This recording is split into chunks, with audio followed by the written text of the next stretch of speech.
ஓட்டுநரின் உயிரை காத்து பலமாக நிற்கும் தடுப்பு வேலி. அந்த கனரக லாரி வேகமா வந்து மோதியும் கொஞ்சம் கூட அசையல.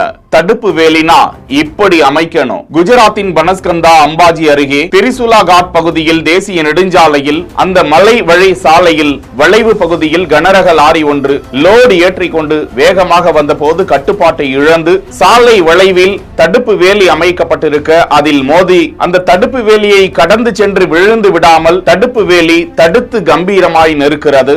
இதனால் அதிர்ஷ்டவசமாக அந்த லாரியின் ஓட்டுநர் உள்ளிட்டோர் உயிர் பிழைத்து இருக்கிறார்கள். அந்த லாரியில் ஏற்றப்பட்டிருந்த தூள் போன்ற பொருள் சாலை முழுவதும் சிதறியதால் சிறிது நேரம் போக்குவரத்து பாதிக்கப்பட்டது. காவல்துறையினர் அந்த பகுதிக்கு வந்து மீட்பு பணியில் ஈடுபட்டனர்.